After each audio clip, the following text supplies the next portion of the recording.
les machinaux venaient des bateaux. Les costières coulissent sous Seine, d'où l'origine du mot coulisse, car c'est là que se changeaient au début, les comédiens.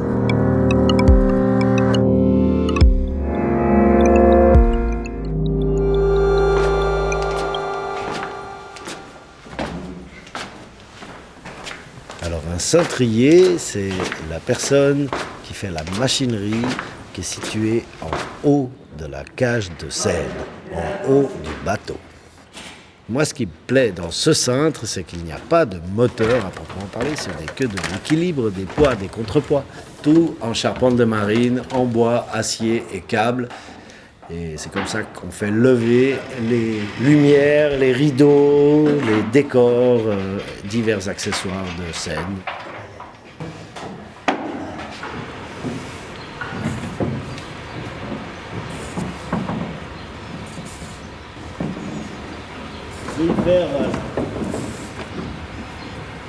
Pourquoi au théâtre on ne prononce pas le mot corde?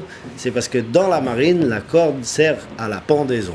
Chaque guinde, chaque fil, chaque garcette, je ne sais pas quoi, a un nom et une spécificité. D'ailleurs, je dirais commande ou guinde.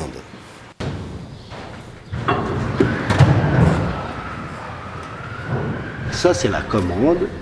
C'est ce qui, en fait, me permet de charger la perche, c'est-à-dire de soulager le contrepoids pour que, du coup, la perche soit plus lourde que le contrepoids et que celle-ci descende.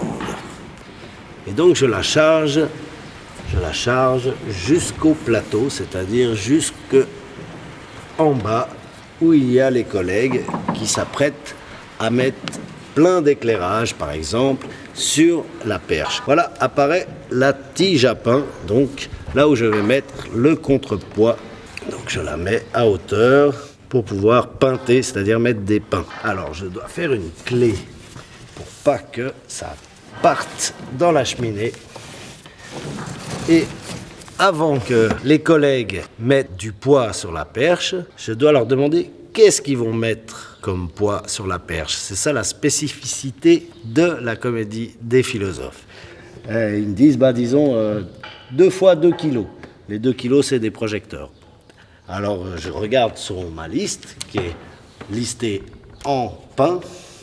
Je vois que 2 fois 2 kilos, ici présent, c'est 2 pains le 2 kilos.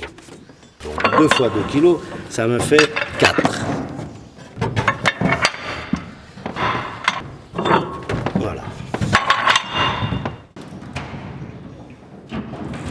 Moi, ce qui m'intéresse, en fait, dans ce cintre antédiluvien qui ressemble pour moi à une contrebasse, c'est que, outre la matière, qui est du bois, acier, donc qui me permettent finalement de réparer quand il y a un problème, je n'ai pas besoin de maintenance à distance, tout est autonome. C'est ça que je trouve épatant dans cet outil.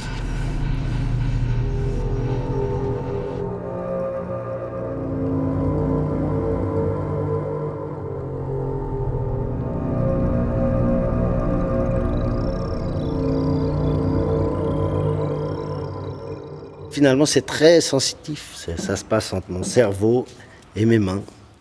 C'est ça l'avantage du manuel, c'est que, en fait, on sent à peu près tout, même si des fois on bouscule un peu les choses, mais on lève pas 5 tonnes.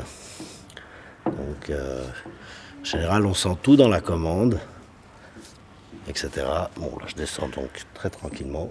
Et après, hop, faut remonter. Du coup, j'appuie sur le contrepoids. Là, donc, je regarde un peu ma commande, comme elle bouge.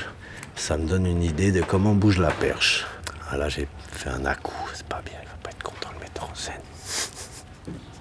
En général, on est concentré sur la fluidité du mouvement, ce qui n'est pas toujours évident. Je dois avouer que je préfère les mouvements rapides. Et ça, c'est une histoire de pli de caractère. Ici, nous sommes dans un bateau fait en charpente de marine d'il y a 100 ans, que je nomme la Santa Maria. Et la nouvelle comédie qui sera aux eaux vives est un bateau plutôt du 21e siècle en acier et en moteur électronique que j'appellerais plutôt le cuirassé de Potemkin.